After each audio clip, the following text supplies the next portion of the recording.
Hey everyone, welcome back to the channel. So in today's video, we are going to discuss and analyze how Twitter scaled its read operations on its user database to handle around millions of queries per second or millions of read requests per second. They did it while maintaining the performance, consistency, and security. And it highlights some of the important lessons in real-world, distributed systems and distributed systems architecture. So let's get started. So this is what we are going to understand in detail today. So basically Twitter's users data platform. Before jumping to this architecture, let me just give you a brief of the base story first. Okay. So Twitter's user data platform, it is also known as URS or user reservation system. Okay. So that was originally built on top of something called, Gizzard or Gizzard, how do you call it? So which is nothing but a custom MySQL based framework. Okay. I mean a framework which is built on top of MySQL to provide some of the features like sharding, then quorum reads across replicas, then scalability features, which MySQL does not come natively, right? MySQL natively does not support sharding. So they used a framework, MySQL-based framework called Gizzard, right? So, but as the Twitter's global traffic grew and load on its application increased, so the system faced challenges with maintaining latency, consistency, and overall throughput across the data access. To address these limitations, what they did, the Twitter migrated their user database architecture from Gizzard to standard MySQL. And before coming to this, even from Gizzard to they came to a standard MySQL architecture, which simplified their operational overhead because Gizzard was a framework which was built on top of MySQL. Now they are using raw MySQL, right? So even with using the MySQL, read scalability, I mean, scaling the number of reads on the MySQL cluster remained a overhead for them or remained a bottleneck for them. So simply increasing the number of replicas or the MySQL replicas to meet the read demand was neither cost efficient nor it was sustainable. I mean, you could think, yeah, I have one MySQL today, MySQL server today. I'll just spin up 10, 15 more read replicas of the MySQL, right? And it will help me handle the read load on the database. But that is not cost efficient, it is not sustainable also. So in order to handle this, what they did, they adopted Vitess. Vitess, what is Vitess? Now before discussing about Vitess, so if you see, Vitess is a open source database clustering system built around MySQL, all right, which provides some of the core functionalities like scalability, performance, high availability, SAD management for the MySQL cluster, MySQL database servers. But in the case of Twitter, so instead of using Vitess for sharding or scaling write operations, they specifically focused on scaling the read operation. All right. So they strategically focused on using its VTGate component. I am going to discuss about the architecture of Vitess. Okay, there is a component of VTGate. I'll come to that. So they used the VTGate specifically to scale the read operations. See, Vitess is meant to make the MySQL cluster read scalable as well as write scalable. But here the focus of Twitter was to make the read scalable first. So before going deeper, let's understand what is Vitess and specifically understand its detail like what VTGate is. So first of all, what is Vitess? If you think about the Vitess, let me just zoom in this architecture a bit. Yeah. So if you think Vitess is an open source database clustering system which is built specifically for MySQL, as I told. So it was created to solve the problems of scaling MySQL horizontally without giving up the advantage of a relational database like consistency and SQL support. All right. So this was originally developed by YouTube. Vitess was developed by YouTube and they used Vitess first in their entire architecture. So I've created a video on how YouTube, scaled to 2.5 billion users record in the database, SQL database using Vitess. So you can check that out video also. I'll put that in the description and the I button also. So this was originally developed by YouTube, right? So Vitess was designed to handle high traffic workload by combining features of sharding, replication, query routing, and connection pulling in a single coherent system that you are seeing in front of your screen right now. MySQL natively does not support any of the feature, but with the help of Vitess and the components of Vitess like VTGate, VTtablet, then topology service, all those things, they were able to make it work. Like how did they make it work? Now first let's discuss about the core components of the Vitess first. So first one is the VTGate. So this is kind of a proxy layer, okay? It accepts incoming SQL queries from the application and decides which MySQL instance should the request should be transferred to. MySQL instance directly does not send a request to the MySQL instance. In front of MySQL instance, if you see, there is something called VTtablet. So request is routed from VTGate to VTtablet. Now VTtablet interacts with the MySQL server directly. Now, what is a VT tablet then? Now, each of these VT tablet wraps around a single MySQL instance. So there is a one-to-one mapping between the MySQL instance and the VT tablet. So this VT tablet's job is to handle communication with the database. And then the third component is the actual MySQL server, as you see, right? Then there is one more important component called White's topology service. So this is kind of the control plane, entire control plane that you see. So this is kind of the heart of the entire White's architecture. So this is a distributed configuration store, usually implemented using etcd or console or zookeeper, just like Kubernetes uses etcd database to store the metadata, right, about the running containers, all those things. Similarly, this works as a like the brain of the entire distributed architecture of MySQL, okay, or the White's and distributed architecture. So this service stores some information like the database namespace, the shard details, like which shard contains what range of data, right? Let's say this is one shard, all right? Like this, there will be multiple shards, as I've showed you, right? So this is one shard where I have one master, two replica. Then there will be another shard, it's a green color shard. Then there will be a blue color shard. These are the shardings. I hope you understand about sharding. If you are not aware about sharding, just check that video on sharding on my channel. I'll drop that link on the description. Topology service contains the shard details, like shard 1 contains a record from ID 1 to ID 100, let's say. Shard 2 contains record from ID 200 to 100 to 200, like that, so on and so forth. Then it contains also information about the table roles and health of the nodes, like whether the master node is live or not. Like this is the master node, what is the health of this master and replica nodes.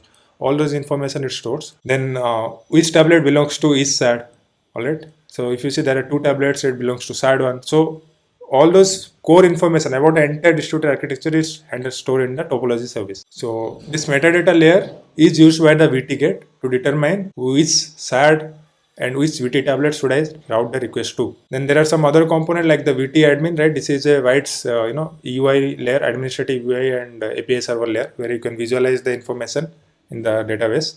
Then VTCLD is responsible for writing and managing the topology service. I mean all the health data. Someone has to write that. So VTCLD basically gets the data of the entire cluster, health data, metrics, all the information that I discussed about the topology service. Those are the write is handled by the VTCLD inside the topology service. So topology server is the storage.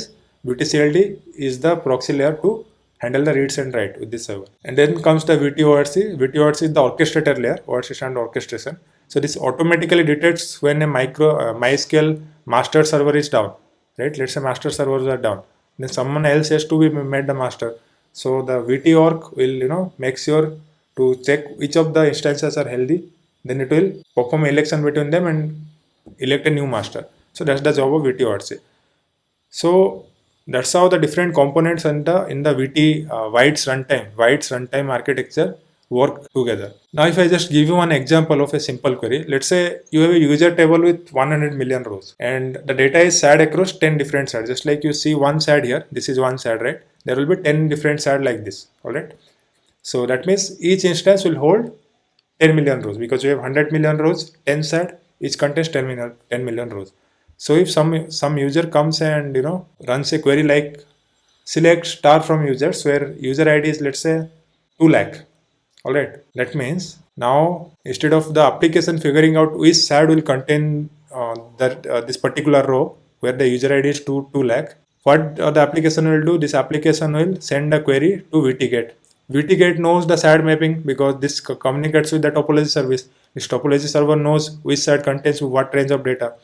So that information is shared with the VTGate. Now the VTGate, after knowing the shard information, it then routes the query to the appropriate VT tablet, alright, then gets the information for that particular user and sends back to the application. That's how the entire query execution flow works and makes the entire MySQL clusters distributable, scalable and highly available using the White's architecture. So few of the features that makes VTGate powerful is its routing logic, which it fetches from the topology service. Then there is connection pooling, it handles the connection pooling.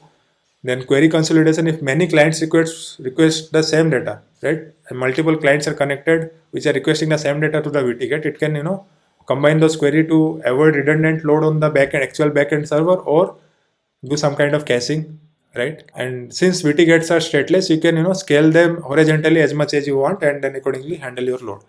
So there can be a caching layer associated with the VT-GET also, so that instead of routing the request to any VT tablet, they can directly get that data from the cache and send it to the application if the data is already present in the cache. Now I hope you understood the architecture about Vitess in detail and its components and its job. Now if we just think about Twitter's use case of Vitess, what they did not use the Vitess for full sharding or writing scaling, as I already mentioned. They use it for read scaling, and for that they used VT-GET specifically, right? So this VT-GET, they had multiple instances of VT-GET running, which used to horizontally scale the read traffic. So their app would send user metadata read request to the VT-GET. So these are my read request. All right.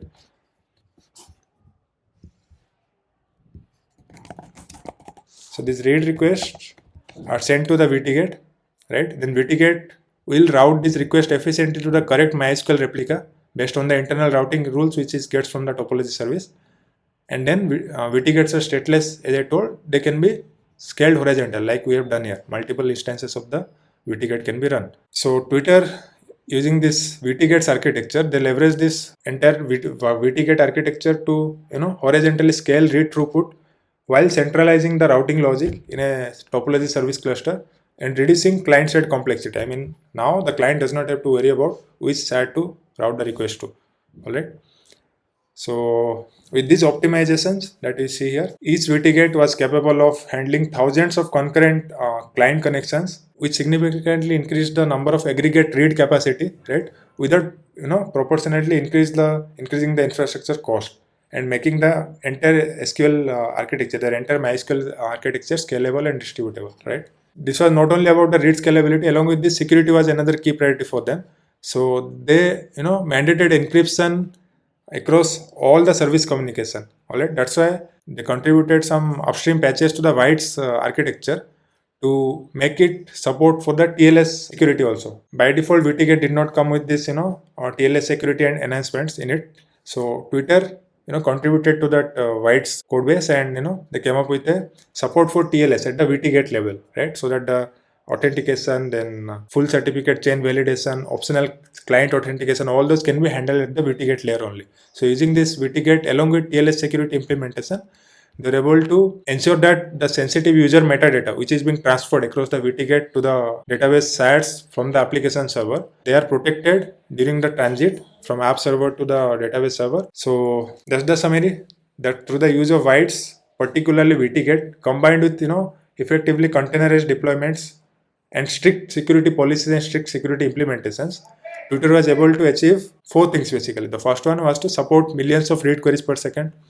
Second one is operation. It was simple because application does not have to worry about the SAD routing and all. It was cost effective as well as the scalable, this entire architecture, and with the implementation of security policies at the VT-GET level, they were able to guarantee TLS everywhere in the entire transit cycle of the data from app server to the database SADs. So this engineering effort of Twitter, reflects how targeted use of open source components along with some custom implementation and thoughtful infrastructure planning can derive meaningful performance improvements at scale. So that's about the today's video.